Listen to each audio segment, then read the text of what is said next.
Tiago, capítulo 1, versículo 16.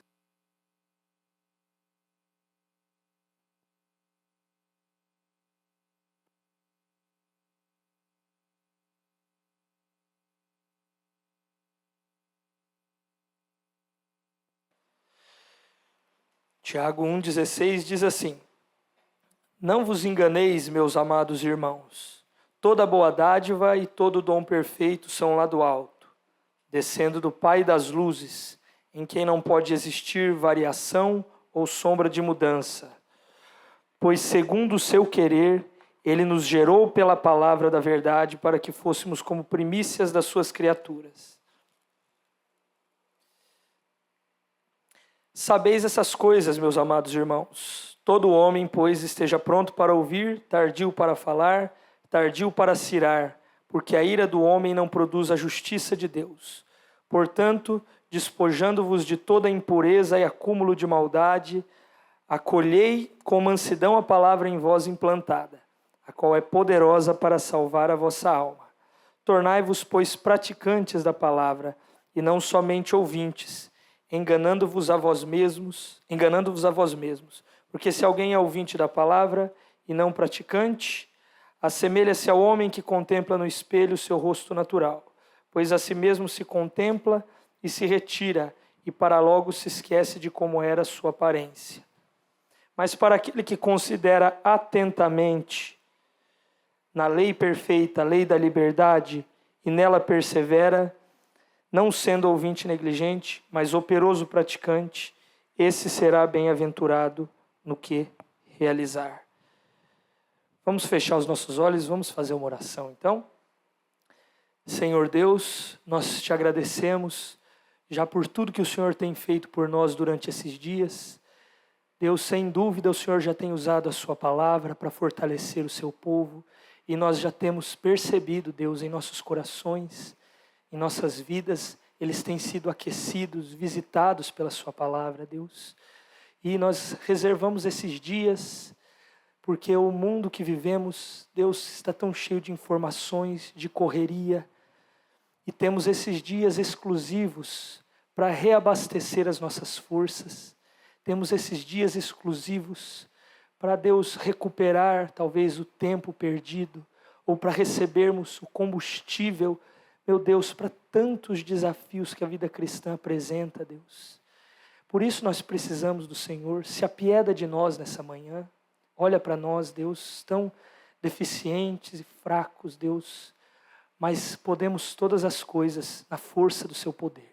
Que o Senhor nos visite por amor do seu nome, por amor da sua igreja, através da sua palavra nessa manhã. Em nome de Jesus. Amém. Amém, irmãos. Hoje, com base nesse texto, eu gostaria de falar sobre nós sermos não somente ouvintes da palavra, mas também praticantes. Até aqui, nós aprendemos e obtivemos muitas informações importantes da palavra, aprendemos sobre a preciosidade dela, o valor dela, o fato de ela ter sido inspirada por Deus, o fato de ela não ser um livro qualquer, um livro comum, porque o autor dela é perfeito, o autor dela é divino. Aprendemos como nós somos privilegiados em ter a Escritura, como Jesus disse, né? Que Deus ocultou essas coisas dos sábios e dos entendidos e revelou aos pequeninos, que somos nós. Tantas pessoas que talvez sejam mais dignas, mais capazes do que nós. Tantas pessoas que durante a história, desde o princípio da civilização, homens muito capacitados procuraram entender a verdade, procuraram conhecer a verdade. Procuraram através de estudos, através da lógica, procuraram através da razão, encontrarem a verdade. Os homens mais inteligentes, mais dotados de capacidade. Mas eles não encontraram essa verdade. Mas essa verdade nos encontrou a igreja. Então, o mais pequenino da igreja, o mais simples, o mais humilde irmão, é mais sábio, mais privilegiado do que o mais brilhante pensador que já existiu. Porque eles nunca encontraram a verdade, mas nós temos a verdade conosco aqui. E essa verdade, que é a Escritura, ela é uma palavra que ela é autoritativa. Ela é uma palavra que ela é a regra de fé para a igreja. Ela não é uma palavra que contém somente informações da revelação do caráter de Deus. Ela não é uma palavra que somente nos apresenta conceitos e questões meramente mentais, intelectuais, mas ela é uma palavra que nos dá princípios práticos. Ela nos ensina a forma que nós devemos viver. E ela é a autoridade da igreja. Ela é a autoridade máxima da vida do cristão. Todos os caminhos do cristão devem ser dirigidos pela palavra. E há um mandamento, há uma ordem bíblica para cada aspecto da nossa vida, para cada membro do nosso corpo, para cada atitude nossa. E nós devemos respeitar essas ordens bíblicas. Tudo que Deus criou respeita as ordens dele. As estrelas, quando ele disse, está escrito no Salmo 147, se eu não me engano, para que elas se firmassem onde elas estão. E elas obedeceram. A palavra diz que Deus ordenou que a luz existisse. E a luz veio a existir. Deus ordenou que o mar não ultrapassasse aquele limite que foi estabelecido para ele não ultrapassar. E o mar obedece. E nós somos criatura de Deus, filhos de Deus. E nós temos que nos esforçar para obedecer, como filhos dele, como amados dele, assim como toda a criação obedece suas ordens e as suas leis. E por isso nós vamos ver aqui esse texto e pegar aqui alguns trechos que vão nos ensinar como nós podemos ser cristãos que obedecem a palavra, que não só conhecem a palavra, mas que são obedientes. E quem escreveu esse livro foi Tiago, que foi o irmão de Jesus. O irmão de Jesus que escreveu ali entre 44 e 62 depois de Cristo. E ele não cria em Jesus durante o ministério terreno de Jesus. João diz que os seus irmãos não criam nele. E Tiago era um irmão dele. Mas Tiago se converteu. E o texto bíblico diz, Paulo diz em 1 Coríntios capítulo 15, que esse irmão de Jesus viu ele ressuscitado. E talvez tenha sido essa a ocasião da sua conversão. Ele se converteu e Tiago ele traz uma ênfase muito grande na prática cristã, na piedade prática. Tiago vai falar sobre a fé sem as obras, ou que as obras devem acompanhar a fé, no capítulo 2, versículo 14. Ele vai falar sobre a piedade sem o conhecimento, ou o conhecimento sem a piedade, no capítulo 3, versículo 13.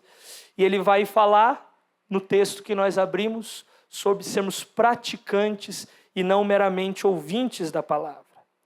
E Tiago vai trazer essa ênfase, que a nossa profissão de fé, ou a veracidade da nossa profissão de fé, é medida pela forma como nós a praticamos, como nós obedecemos a Deus. A veracidade da nossa profissão de fé, ela é evidenciada pelas nossas obras. E Tiago deixa isso bem claro quando ele diz no capítulo 2, versículo 18. Mas alguém dirá, tu tens fé e eu tenho obras. Mostra-me a tua fé sem as obras, e eu com as minhas obras te mostrarei a minha fé. Então a fé genuína, verdadeira, a qualidade, a veracidade da fé de um cristão, ela é verificável através das obras.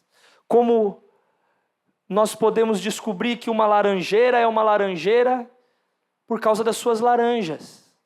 Assim nós descobrimos que um cristão é verdadeiramente cristão pelas suas obras, pelas suas ações, pela sua obediência à palavra de Deus. E Tiago traz um exemplo muito contundente, que ali, inclusive por Martinho Lutero, foi tido como, a princípio ele considerava como algo estranho, que foi quando Tiago usa no capítulo 2 o exemplo de Abraão e fala que Abraão foi justificado pelas obras. E Paulo diz que Abraão e todos os cristãos são justificados pela fé. O entendimento correto dessa passagem é que Tiago quer dizer que a verdadeira evidência de uma fé genuína são as obras. Paulo diz que Abraão foi justificado no capítulo 15 de Gênesis, quando ele creu em Deus. E Tiago diz que Abraão foi justificado no capítulo 22 de Gênesis, quando ele ofereceu o seu filho Abraão como sacrifício. O que Tiago não está desmentindo Paulo, não há contradição na Escritura. O que Tiago está querendo dizer é que a evidência clara ou a evidência contundente da justificação de Abraão encontrou-se em sua obediência sacrificial ao oferecer o seu próprio filho. Então, a evidência de uma salvação genuína está na sua obediência a Deus, ou a evidência da sua fé está na sua obediência aos mandamentos de Deus. E é isso que nós vamos aprender através desse texto. E a primeira coisa que nós vamos ver aqui encontra-se no versículo 18, e o primeiro tópico é: quais são os empecilhos, tanto para nós recebermos corretamente a palavra, quanto para nós obedecermos. Antes de nós sermos obedientes e praticantes, nós temos que receber a palavra. Isso é fundamental, como você vai perceber aqui. E antes de você receber a palavra, existem alguns empecilhos que vão te impedir de ouvir e que vão te impedir de obedecer a palavra. O primeiro empecilho encontra-se aqui no versículo 18. Vamos ler capítulo 1, versículo 18. Pois segundo o seu querer, ele nos gerou pela palavra da verdade, para que fôssemos como que as primícias das suas criaturas. Mas o que isso tem a ver com a obediência? Temos que olhar o texto que Tiago fala sobre a obediência em todo o seu contexto. Ele está falando aqui sobre a regeneração. Ele está falando aqui que a palavra, antes de ela ser o nosso objeto de obediência, ela é aquele objeto que opera em nossa salvação. A palavra que regenera, a palavra de Deus está envolvida na salvação e na regeneração do cristão. Jesus disse: a carne, o espírito que vivifica, a carne para nada aproveita, e as minhas palavras são espírito e vida. A palavra e o espírito trazem o pecador à vida. A palavra está envolvida na regeneração, e um empecilho para a nossa obediência ou para a obediência de alguém é justamente isso: a falta de regeneração. Se não há uma salvação genuína, se a pessoa não foi alcançada pela palavra para a regeneração, como aconteceu com Lídia, quando Paulo pregava, o texto bíblico de Atos diz que Deus abriu o coração de Lídia para que ela cresce. A palavra operou para a salvação em Lídia. A palavra Romanos 10 diz que a fé vem pelo ouvir e ouvir pela palavra de Cristo. E a palavra está envolvida na regeneração. Se a palavra não regenerou juntamente com o Espírito alguém, é impossível que alguém obedeça a palavra. A iniciação da obediência, o princípio fundamental, inicial, insubstituível para a obediência é a regeneração. Um carro é um carro, mas sem gasolina ele não anda. Uma pessoa sem a regeneração, ela não pode obedecer, ela não pode avançar. Efésios capítulo 2 fala do homem que não é salvo. Ela diz que nós estávamos mortos em delitos e pecados. Uma pessoa que não é salva, ela está morta espiritualmente. Morta. Quando o texto bíblico diz isso, fala que é radical o efeito do pecado sobre o homem. tornou ele para Deus como completamente morto, como completamente incapaz de obedecer qualquer princípio, fundamento bíblico, incapaz de obedecer. Então, um empecilho para a obediência da palavra é a regeneração. Não adianta você, talvez, obrigar o seu filho, obrigar a sua filha, se inconformar com o seu esposo, ou com a sua esposa, ou com aquela mãe, ou com aquele pai, ou com aquele parente, e tentá-lo vesti-lo de uma boa moralidade, tentar obrigá-lo a orar, tentar obrigá-lo a guardar os olhos, tentar obrigá-lo a se apartar da conduta mundana, e ainda se perguntar, esse menino não entende, esse homem não entende. Justamente ele não entende porque ele está morto, morto em delitos e pecados. João capítulo 3 diz que aquele que não nascer de novo não pode ver o reino de Deus. Não pode ver. Paulo também diz em 1 Coríntios capítulo 2 que o homem natural não compreende as coisas do Espírito. Uma pessoa que é salva, ela não vai entender. É estranho para ela a fé, é estranho para ela a obediência. Então, às vezes, se você também vem à igreja, tenta, se esforça, tem até algum envolvimento social com os irmãos, gosta dos irmãos, mas não consegue ter uma vida de obediência à palavra. Não estou falando de errar, pecar, tropeçar, todos nós tropeçamos. Eu digo uma vida completamente desassociada da palavra, uma vida sem qualquer tipo de obediência. Às vezes você tenta, se esforça e gosta, mas não consegue.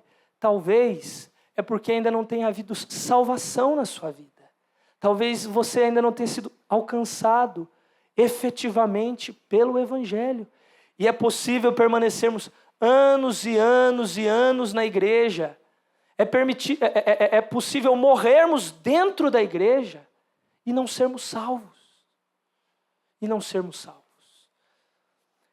Então, o ponto de partida é a regeneração. Se não há regeneração, não há obediência. E esse é o primeiro impedimento. Falta de regeneração. Então nós devemos fazer uma autoavaliação de nós. Devemos parar de brigar com o nosso esposo, com o nosso marido, com o nosso filho. Devemos interceder por eles. Devemos pregar o evangelho para eles. Um morto não vai andar, um morto não vai ouvir, um morto não vai obedecer. É necessário ele ser alcançado pela vida do Espírito. Pela vida do Espírito, para que ele passe a obedecer, para que ele passe a cumprir as Escrituras. Então, primeiro é um impedimento para ouvir e para obedecer a palavra, que é a falta de regeneração. O segundo impedimento está do versículo 19 ao versículo 21. Sabeis essas coisas, amados irmãos, todos os homens estejam, pois, prontos para ouvir e tardios para falar, tardios para cirar, porque a ira do homem não produz a justiça de Deus. Portanto, despojando-vos de toda impureza e acúmulo de maldade, acolhei com mansidão a palavra em vós implantada. Só até aí.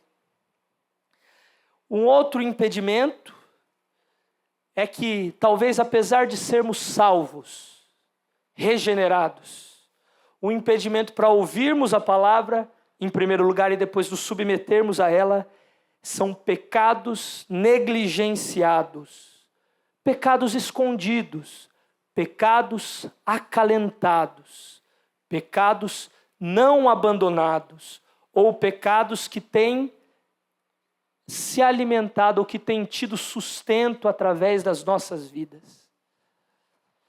É o que ele diz aqui. Ele fala que a falta de domínio da língua e a ira reflete um problema que transborda do coração. As sentenças estão ligadas. Ira e falta de domínio da língua está ligado com a impureza e o acúmulo de maldade. A palavra aqui, impureza, acúmulo de maldade, vem do grego kakia, que significa resíduo, remanescente, ou seja, a prevalência do velho homem que ainda está em nós, todo o restante de perversidade em pensamentos e atos, toda a maldade interior e exterior, é um impedimento para sermos receptivos à palavra, para ouvirmos ela como ela precisa ser ouvida. O acúmulo ou os resquícios do velho homem que ainda tem tido forças em nossas vidas. Quando nós nos convertemos, a batalha nesse ponto ela não está ganha. O velho homem permanece em nós. E ele, irmãos, é terrível. Ele é forte. Ele se alimenta de pequenas coisas e o seu crescimento e o seu poder também, às vezes de domínio sobre nós, ele é grande. E eles precisam ser constantemente podados, senão eles se tornam um impedimento. Como lembrei de um exemplo aqui que é até interessante. Na porta da minha casa, de muitas pessoas, tem aquela rampinha para subir, para você entrar na garagem. E tem um rego, um vácuo por onde passa a água, certo? Vocês sabem, né? Tem a rampinha e entre a calçada e essa rampinha tem um vácuo. Quando cai a água da chuva, a água passa por ali. Cheguei em casa esses dias, a água estava toda acumulada, sem passar. Estava cheio de planta, tinha pedra lá no meio, sujeira. E aquela sujeira se acumulou, estava impedindo o fluir daquelas águas lá. Isso é o que o velho homem faz quando ele não é, o pecado faz quando ele não é podado, quando ele não é tratado, quando ele não é removido. Ele vai crescendo até o ponto que os nossos ouvidos se tapam, até o ponto que o nosso coração se endurece, até o ponto que o nosso coração se fecha. Os resíduos do velho homem em nosso coração. Martinho Lutero disse que o pecado é como a barba. Você raspa de manhã e de noite ele já aparece, já está grande. Todos os dias de manhã você precisa podá-lo, removê-lo, para que ele não se torne um obstáculo na sua vida espiritual, um obstáculo na palavra.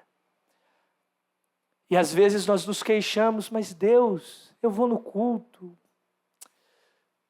estou saindo do mesmo jeito que eu entrei, a palavra não fala comigo. Deus, eu leio a Bíblia, mas não entendo. Tem vezes que é difícil mesmo ler, tem vezes que a gente não entende, que às vezes tem mais dificuldade, mas às vezes é o quê? São os resquícios do velho homem. Um olhar ali que não foi confessado, um pequeno pecado que começa a se tornar um hábito. Um olhar, um pensamento antes de dormir, uma concessão aberta aqui ou ali. São aquelas folhas se acumulando para impedir com que a palavra passe, com que o canal dos ouvidos ao coração esteja limpo, sensível, com que aquele cascão que encontra-se sobre o nosso coração esteja totalmente removido. É o pecado que deve ser retirado. Então esse é o impedimento. Então nós precisamos nesse ponto também fazer uma autoavaliação, porque a nossa luta contra o pecado ela é diária e ela é constante. E nós precisamos constantemente nos policiar, precisamos constantemente tirar esses resíduos de iniquidade do nosso coração, se queremos ser sensíveis à palavra. Faça uma autoavaliação, veja aquele pensamento, aquele olhar, aquele tratamento com a esposa, aquela situação no seu trabalho, aquele mau uso do seu dinheiro, do seu tempo, enfim. Essas coisas precisam ser removidas. São impedimentos para que a palavra penetre nos nossos corações. Então, falando daquilo que impede, tendo sido regenerados e verificando os pecados negligenciados, agora nós vamos nos preparar para ouvir a palavra. Porque, como eu falei, a prática está completamente ligada ao ouvir, à preparação para a palavra. Então, segundo, como deve ser a nossa preparação para ouvirmos a palavra? Quando eu digo ouvirmos a palavra, é a palavra lida, ler a Escritura. Quando eu digo a palavra lida, ouvir a palavra, é a palavra pregada por um pastor fiel. Como nós devemos nos preparar?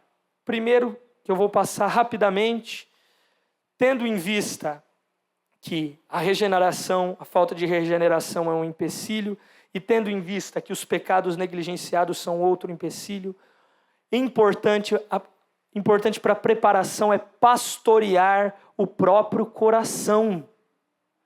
Pastorear o próprio coração. Deus nos deu o poder de nos autoavaliar. Deus nos deu uma consciência, que é um juiz que Ele colocou em nós. E a consciência do cristão, ela é disciplinada, ela é moldada pela Escritura. Nós precisamos constantemente fazer uma autoavaliação do nosso coração e pastorear o nosso coração. Encontrei uma frase interessante. O coração, ou a mente, é a parte de nós que governa e age, de maneira que o que está no coração está no homem todo. Uma alma santificada ou contaminada transmite essa essência para todo o corpo e para todas as ações do homem. Precisamos pastorear o nosso coração. Ligado ao tópico anterior, nos avaliar antes de lermos a palavra, antes de ouvirmos a palavra, se estamos insensíveis à palavra, olhar para dentro de nós, olhar para o nosso coração, olhar se temos tido um coração duro, obstinado, barreiras com irmãos, sustentado e alimentado pecados do nosso coração, resistências, enfim, rebeldia, desobediência, incredulidade, mundanismo, hipocrisia, coisas de foro íntimo. Precisamos fazer uma autoavaliação, precisamos pastorear o nosso próprio coração. E eu li um livro do Dr. Lloyd Jones que diz: a coisa que a igreja moderna menos gosta é se autoavaliar. Nós precisamos nos autoavaliar, pastorear o nosso coração. Quem tem poder de pastorear a si mesmo, senão você mesmo? Olhar o seu coração, então remover os empecilhos, limpar as sujeiras, a hipocrisia, a incredulidade, o orgulho, qual diariamente se acumula e invariavelmente se acumula nos nossos corações. Depois de pastorear o nosso coração, o Tiago diz aqui, no versículo 21, pastoreou o coração, portanto, despojando-vos de toda impureza e acúmulo de maldade. Depois que você pastoreou o seu coração, depois que você encontrou a maldade, a corrupção, a injustiça, o que você deve fazer? Despojar-se disso. Purifiquem-se desses males. Livrem-se desses males. Tirem isso do seu coração. Corrijam esses pecados. Ore a Deus para que Ele se arrependa. Ore a Deus para que retire a maldade, a hipocrisia. Abandone esse pecado. Se despojar é como quando você...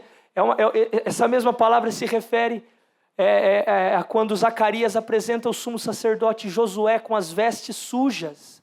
Com uma leve variação é a mesma palavra. Você deve se despojar, retirar essas vestes sujas. Retirar esses pecados, como se removendo um tampão dos seus ouvidos espirituais.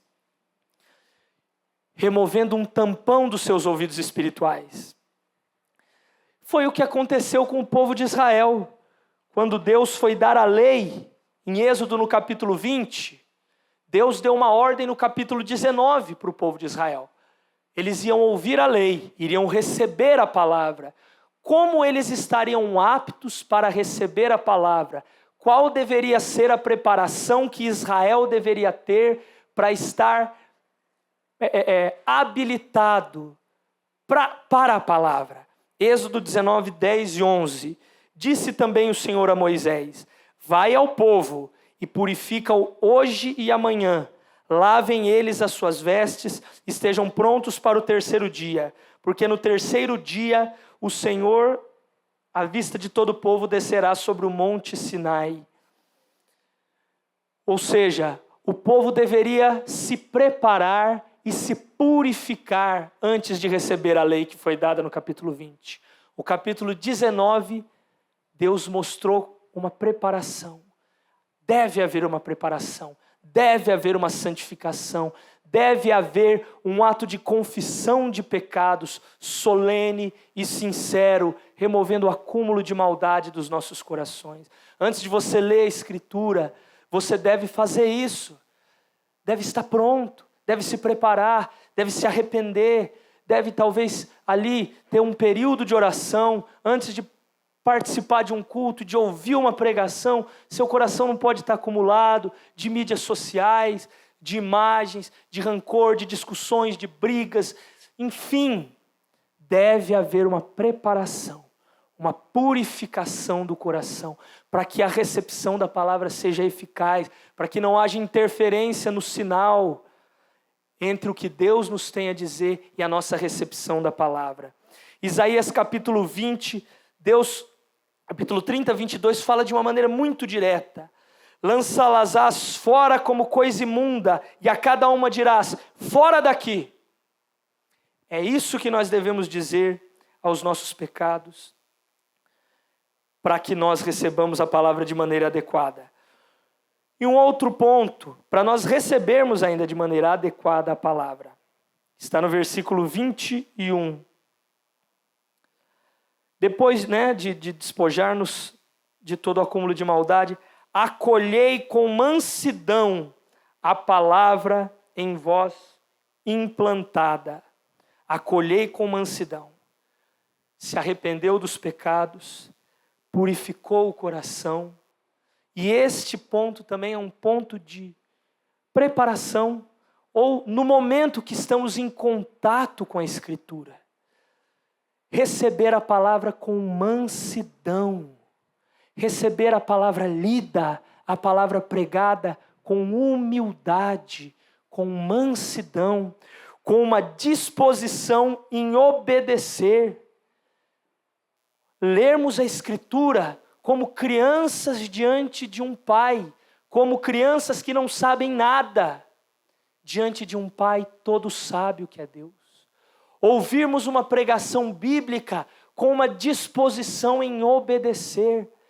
A postura de um coração diante de um pastor bíblico, diante da Escritura, não é uma crítica, não é uma postura crítica à pregação, não é uma postura crítica à palavra que está usando, não é uma postura crítica à eloquência, à falta de eloquência, não é uma postura crítica aos métodos, às formas, é uma postura de humildade.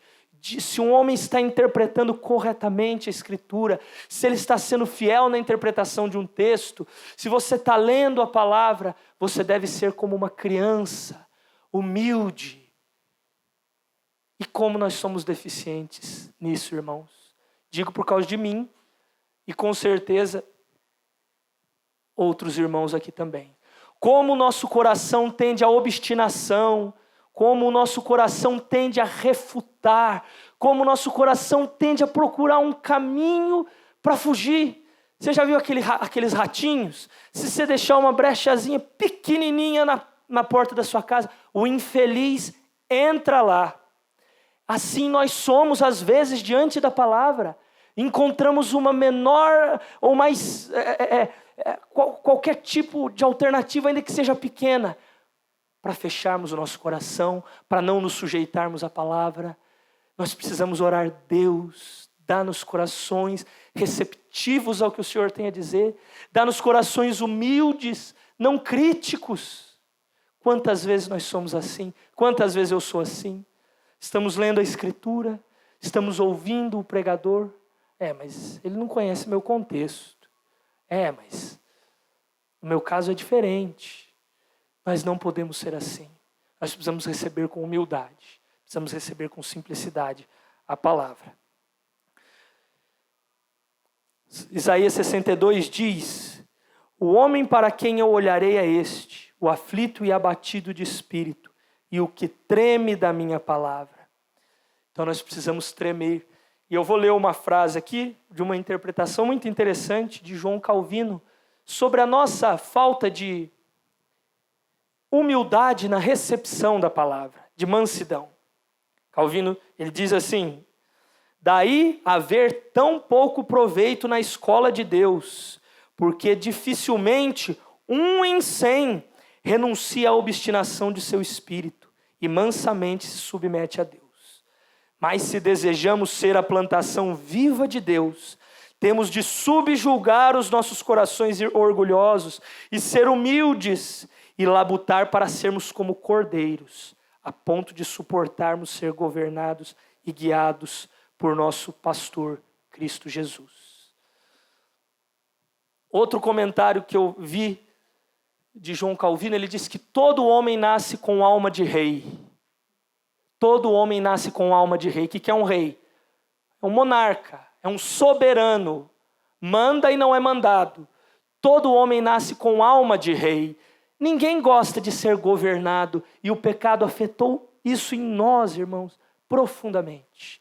Nós não podemos ter alma de rei, precisamos ter alma de servos, de cordeiros. E é isso que acontece, é assim que devemos ser. Partindo agora para outra parte do texto, vamos de 22 a 24.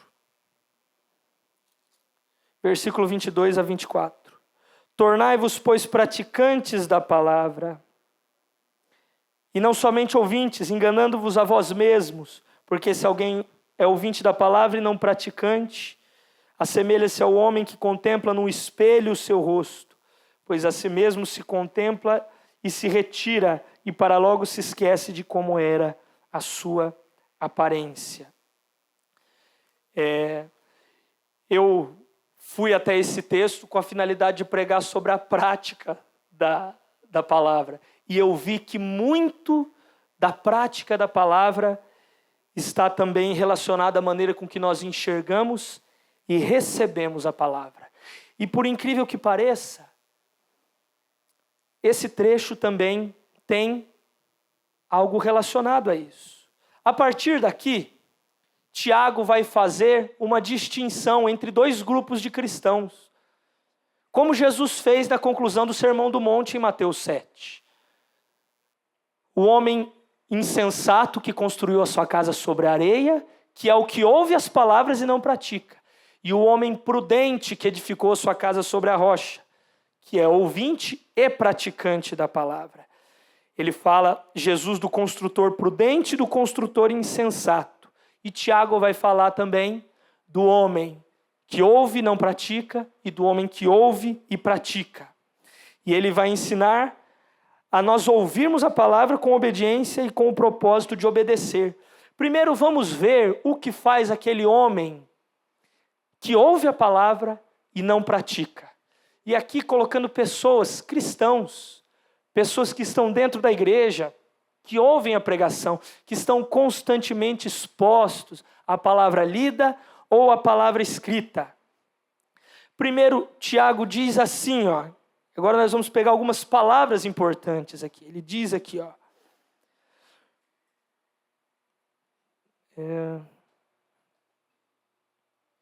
enganando-vos a vós mesmos. Todo aquele que ouve e não pratica, ele se engana a si mesmo. Ele está se enganando. O que é isso? Como eu nomeei esse tópico? Uma anestesia em nossa própria consciência. Um homem que se engana, que ouve a palavra e não pratica, ele dá uma anestesia em sua consciência. Essa palavra no grego significa o enganando-vos, significa contar mal. Isso é da matemática, é um erro de cálculo, é um erro de lógica. Ouvir e não obedecer é um erro de cálculo. Como assim? Uma pessoa que ouve e não obedece encontra-se satisfeito consigo e muitas vezes pensa que é aprovado por Deus por gostar das pregações. E muitas vezes pensa ser aprovado por Deus por estar em uma igreja bíblica e ouvir uma doutrina saudável. Se acha aprovado por Deus por ler bons livros, por ter uma interpretação criteriosa da Escritura. E ele diz, estou bem, Sou aprovado. Mas o grego diz que isso é um erro de cálculo. Porque a sua aprovação não vem do seu conhecimento, mas vem da sua prática cristã. Por isso é um erro de cálculo. Ezequiel 33, 31 ao 32 descreve isso. Ezequiel era um pregador do cativeiro da Babilônia. E ele era um bom pregador. E os que permaneciam obstinados e rebeldes na Babilônia, que acreditavam que Jerusalém não seria destruída, ouviam a mensagem e se ajuntavam para ouvir Ezequiel. Ezequiel 33 diz, Deus dizendo, eles vêm a ti como o povo que costuma vir, e se assentam diante de ti como o meu povo, e ouvem as tuas palavras, mas eles não põem por obra. Eis que tu és para eles como quem canta canções de amor, palavras agradáveis, e que tem voz suave que tange bem, porém ouve as suas palavras, mas não põe por obra.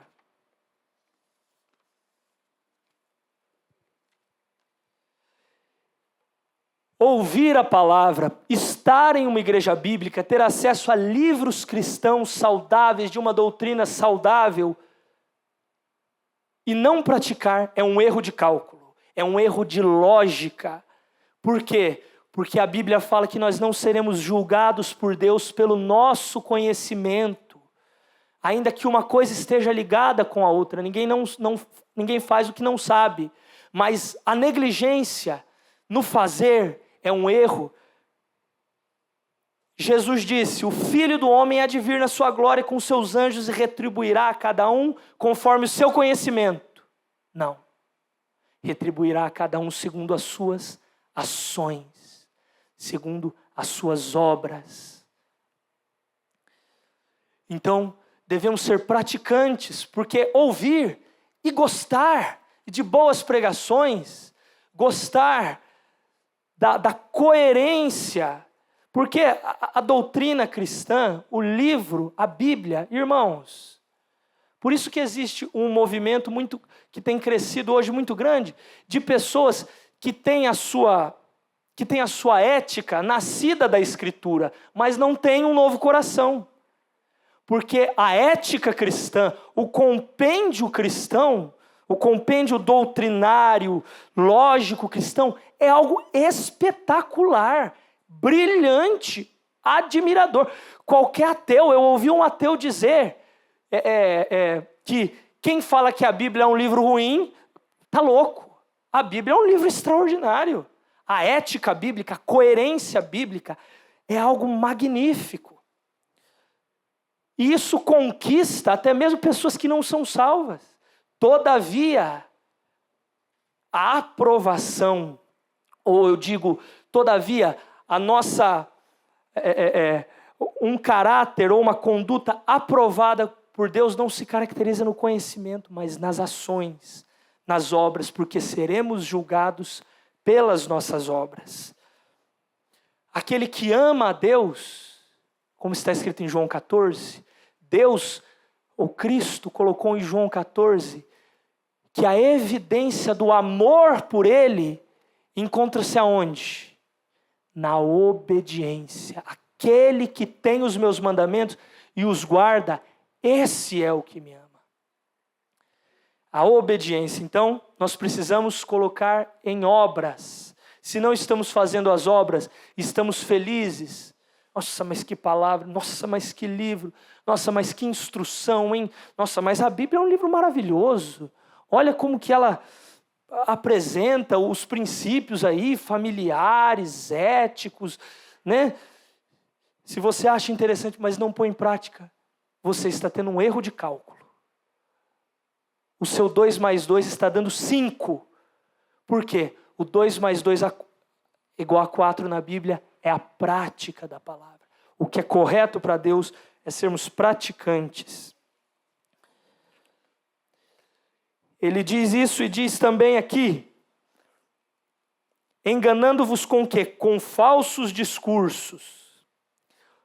Um não conformista, um puritano, Philip Doddridge, ele interpretou esse texto assim, ou ele preferiu traduzir assim esse texto.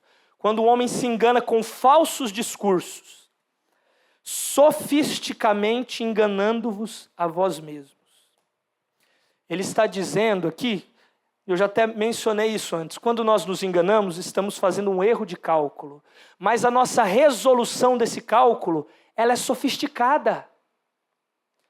A nossa resolução desse cálculo, para nós encontrarmos às vezes alguma brecha para não obedecermos, nós usamos argumentos muito bem construídos.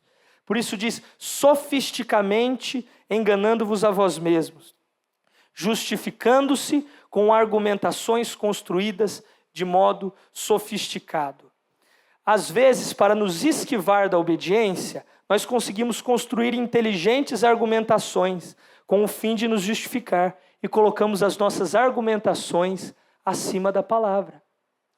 Nós conseguimos construir uma argumentação boa, às vezes para desobedecer. Bom, mas eu não vou obedecer, porque nesse caso está acontecendo isso, isso e isso. Não tem como eu obedecer. Deus vai me entender. Eu tenho tido dificuldades com a minha esposa, por isso que eu estou fazendo isso aqui, estou recorrendo a essas fontes proibidas. Quem aguenta? Não é possível, isso é antinatural. Eu não vou dar a minha contribuição, porque, enfim, senão eu vou ter que mudar algumas coisas aí nas minhas compras, na minha família, enfim.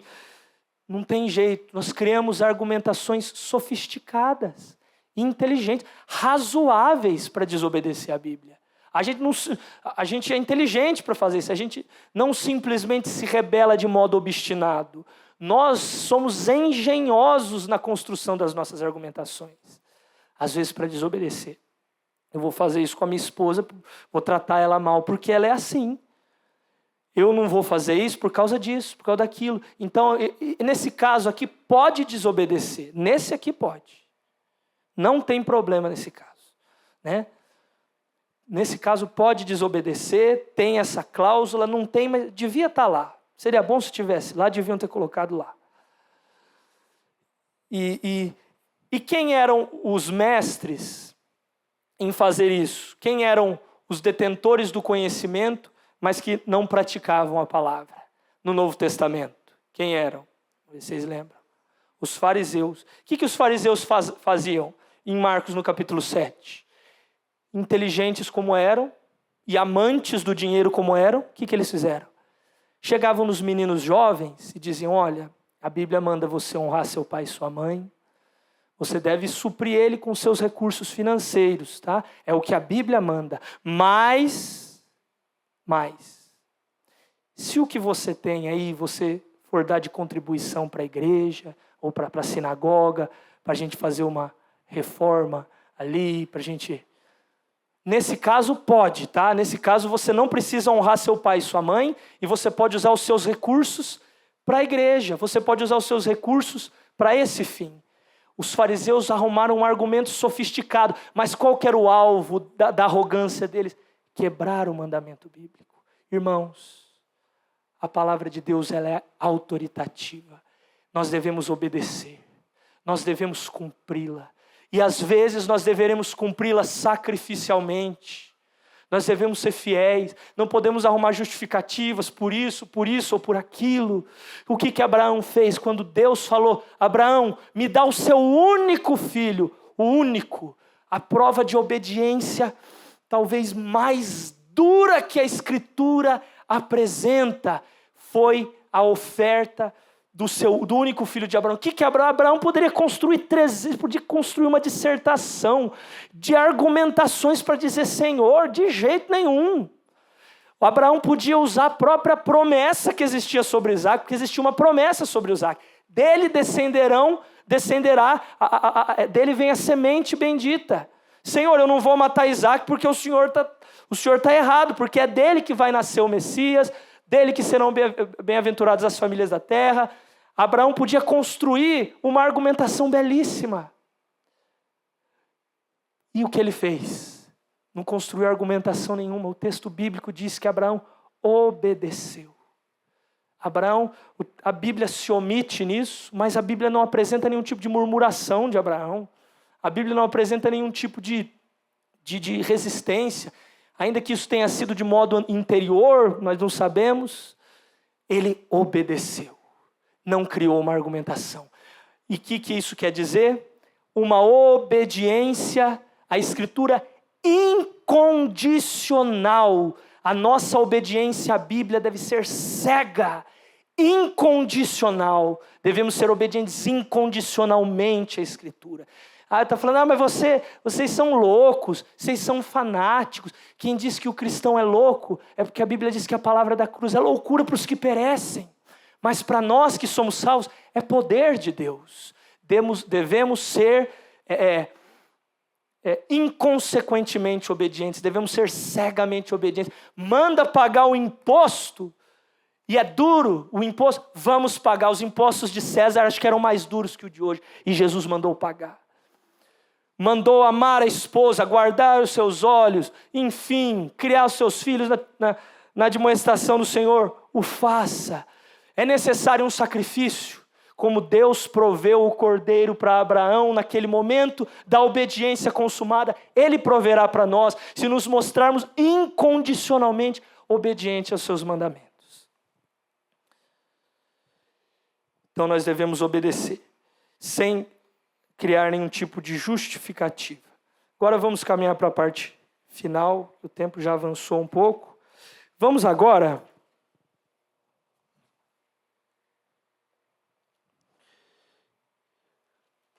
o versículo 23. Porque se alguém é ouvinte da palavra e não praticante, assemelha-se ao homem que contempla no espelho o seu rosto natural, pois a si mesmo se contempla e para logo se esquece de como era a sua aparência. 25. Mas aquele que considera atentamente na lei perfeita, lei da liberdade, nela persevera, não sendo ouvinte negligente, mas operoso praticante, esse será bem-aventurado no que realizar. Bom, aqui ele vai falar do praticante, vai continuar falando do praticante e não praticante, e ele vai usar uma metáfora. Anteriormente ele usou a metáfora da palavra como uma semente, que nós devemos receber com mansidão a palavra em nós implantada. Agora ele coloca a palavra como um espelho, e esse espelho é tanto para o praticante como para o não praticante. Por que a palavra é um espelho? Como assim? Aqui um texto de Romanos ilustra bem para a gente por que a palavra é um espelho. Romanos 7:9 diz: ora, outrora, sem a lei, eu vivia, mas sobrevindo o preceito, reviveu o pecado e eu morri. Não tendo a lei, não tendo um espelho, eu vivia, estava tranquilo. Mas sobrevindo a lei, eu morri. Sobrevindo a lei, eu pude ver o meu pecado, eu pude ver as minhas deficiências. Eu vou ler uma explicação melhor ainda de um comentarista que ele diz: a doutrina é deveras um espelho no qual Deus se apresenta à nossa vista. Deus está do outro lado do espelho. Deus se apresenta à nossa vista de modo que sejamos transformados à sua imagem. A Bíblia está dizendo que é Deus aqui. O espelho reflete ou apresenta Deus a nós. Porque o que é a lei? Senão a manifestação da perfeição santa de Deus, do caráter de Deus. Então a palavra é um espelho. E esse texto diz que tem um homem que se olha no espelho, se contempla, se retira e se esquece. Tiago está dizendo daqueles que têm os seus pecados expostos, mas que não tomam atitudes em relação aos seus pecados. Eles não mudam. Veja só os verbos aqui. Ele se contempla, ou seja, ele viu o problema, o pregador diz aquilo. O pregador fala, coloca o espelho na frente dele, ou ele lê na escritura: veja, você está com o seu cabelo despenteado. Ele vê o cabelo despenteado.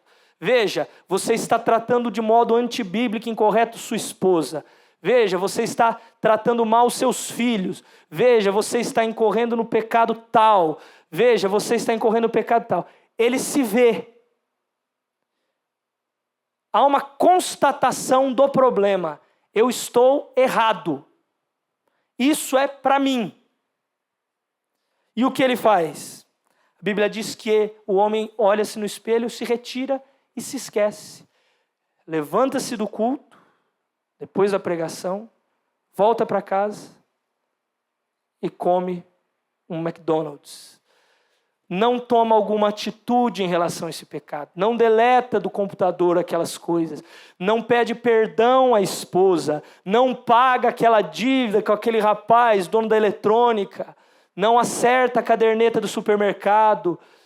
Ele ouve, constata o problema, se levanta, se retira, o pior ainda. Na outra semana está na igreja de novo, se esqueceu do problema. Ele se esquece. E esse Tiago condena como negligente, e a Bíblia chama de insensato. Quando ouvimos a pregação, quando constatamos que estamos pecando, quando identificamos algum erro, não estou dizendo de coisas talvez grandes, estou adulterando, estou roubando, não, às vezes coisas simples. Estou colocando minhas expectativas muito nesse mundo e no meu dinheiro. Tenho dado pouca atenção à minha esposa, não é como a Bíblia me manda. Coisas menores.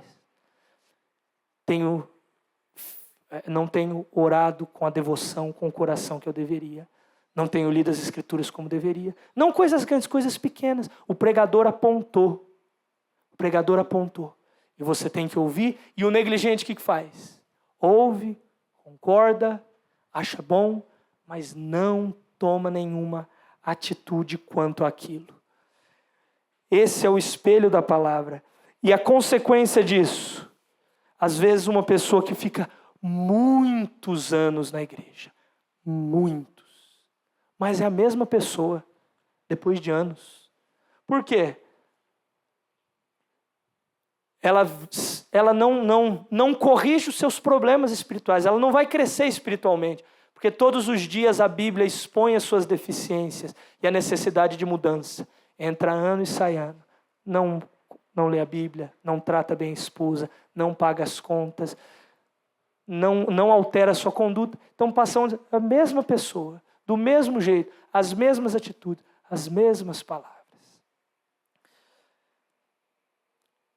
E agora, para concluir, o praticante da palavra. O que faz o praticante? Ainda dentro da metáfora do espelho. Ainda que seja no versículo 25, ele está falando do espelho aqui ainda. O versículo 25 diz: mas aquele que considera atentamente na lei perfeita, a lei da liberdade, e nela persevera, não sendo ouvinte negligente, mas operoso praticante, esse será bem-aventurado no que realizar. Irmãos, vamos fazer uma comparação rápida aqui entre esse homem do versículo 25, que é o que ouve e pratica, e o do versículo 24, que não pratica. O do versículo 24, ele se contempla, se retira e se esquece. O do versículo 25, vê atentamente, persevera e é operoso praticante. Este é o nosso ideal. Como nós devemos ser? Pensando ainda na palavra como um espelho.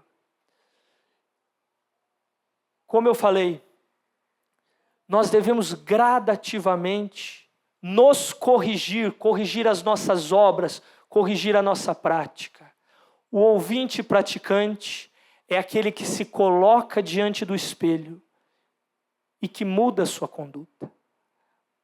E que muda a sua vida. Aquele que o homem que se coloca na frente do espelho e vê uma marca aqui, ou vê o cabelo despenteado e penteia seu cabelo. Vê que a sua barba está grande, apara a sua barba. Vê que ficou uma falha aqui na barba, apara essa falha.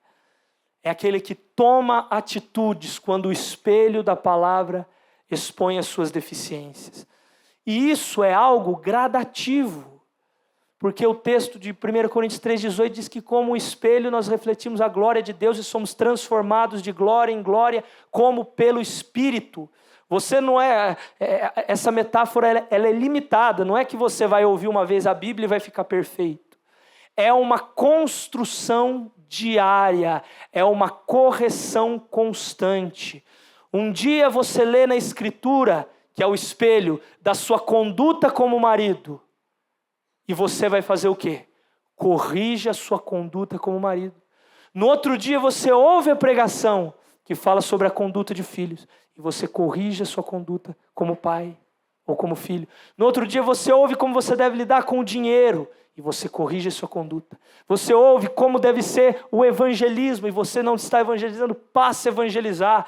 Você escuta como deve ser as suas perspectivas quanto a esse mundo. Seu coração não deve estar aqui, e você muda as suas perspectivas. Porque a Bíblia tem muitos mandamentos. Ela é instrutiva para que o homem seja instruído em toda boa obra. Ela tem instrução para todos os aspectos. Então ela é um espelho que pouco a pouco nós nos conformamos àquela imagem de modo perfeito. Um dia lemos sobre esse assunto, preciso mudar nessa área. Outro dia eu leio ou ouço o pregador falando sobre aquele assunto. Identifiquei, é aqui o problema. No outro dia, nós lemos aquele texto de Salmos. É esse o meu problema. É o meu dinheiro, é a minha esposa, é o meu coração, são os meus olhos, são a minha mente, são as minhas expectativas. É isso, é isso, é aquilo. E vendo os defeitos, nós devemos seguir o exemplo do salmista no Salmo 119, que foi o texto que foi aberto hoje. Salmo 119, 59 e 60. Considero os meus caminhos, olho no espelho da palavra, volto os meus passos para os seus testemunhos. Vejo qual é o caminho correto. Apresso-me rapidamente, não me detenho em guardar os seus mandamentos. O que o salmista fazia? Eu li na palavra que isso não pode. Ele não falava, não, amanhã eu mudo. Hoje mesmo. Hoje mesmo. O salmista lia na palavra ou ouvia o pregador dizer que havia uma deficiência, um problema. Ele não falava, não, amanhã depois do almoço. Hoje, agora eu vou resolver. Ele diz, apresso-me em obedecer. Se nós identificamos alguma deficiência, algum problema, rapidamente nós devemos mudar a nossa conduta. Rapidamente. Irmãos, por vários dias aqui, o espelho da palavra tem sido exposto para nós. Na igreja, nós ouvimos pregações bíblicas que expõem os nossos defeitos, principalmente a Escritura. Ela nos tem exposto as nossas deficiências. Vamos pedir, eu sei que tem áreas que nós temos mais dificuldade, mas vamos nos empenhar em nos corrigir. Vamos dizer como o salmista, deleito-me em obedecer a sua lei, em praticar a sua palavra. Como disse João, Senhor, os seus mandamentos não são penosos. É uma alegria cumprir a palavra. É uma alegria criar os nossos filhos na admoestação do Senhor. É uma alegria pagar os impostos e honrar a Deus. É uma alegria pagar as contas em dia. É uma alegria ler as escrituras. É uma alegria orar. É uma alegria perdoar o meu irmão. É uma alegria contribuir na igreja. É uma alegria, se Deus mandou, é uma alegria. É uma alegria. E nós vamos nos corrigindo, irmãos, aqui nessa terra. Esse espelho vai sendo posto diante de nós. E todos os dias, às vezes a gente vê algumas espinhas nesse espelho, daquelas internas, desse tamanho assim, irmãos, que às vezes não é só numa espremida que sai tudo aquilo. Às vezes tem que fazer um tratamento. Alguns problemas que nós vemos nesse espelho é um tratamento mais longo. Mas nós precisamos nos empenhar. Aos poucos nós vamos ficando semelhantes ao Senhor e mudando até o dia em que a Bíblia diz, da maneira que Ele é, o veremos, porque como Ele é, nós seremos. Seremos glorificados. O espelho será retirado, porque a imagem de Cristo estará perfeita em nós. Enquanto aqui, vamos corrigir os nossos caminhos. E ele termina dizendo, no versículo 25 ainda, esse será bem-aventurado no que realizar. Além de termos o privilégio de obedecer às Escrituras, ainda a gente recebe uma recompensa por isso. O homem que obedece à Escritura tem uma recompensa. Ele será bem-aventurado no que realizar. ele será bem-sucedido. Sua família, como no Salmo 128, bem-aventurado que teme ao Senhor e anda dos seus caminhos, do trabalho de suas mãos comerá, feliz será e tudo te irá bem. Tua esposa no interior de sua casa será como a videira frutífera, teus filhos como rebentos de oliveira à roda da sua mesa. Eis que será abençoado o homem que teme o Senhor. Você quer ser bem-aventurado, quer ter uma família bíblica? Meu irmão, cumpra a Escritura, obedeça aos mandamentos de Deus, obedeça à lei de Deus. Nós seremos bem-aventurados. Há uma recompensa para o cristão fiel, há uma recompensa para aquele que se esforça, há uma recompensa para aquele que ama a lei de Deus. Se esforce. Você às vezes vai derramar lágrimas, você às vezes vai tropeçar, mas tem aquele alvo, a obediência, tem aquele alvo, a submissão, e Deus te auxiliará, e Deus te ajudará. Amém? Vamos fechar os nossos olhos, vamos fazer uma oração para concluir. Inscreva-se no novo canal da Igreja Aliança do Calvário no YouTube. Ricos conteúdos, aulas de EBD, exposições bíblicas e práticas das confissões históricas batistas, curso de Teologia Confessional Batista Reformado. Igreja Aliança do Calvário, novo canal no YouTube. Inscreva-se.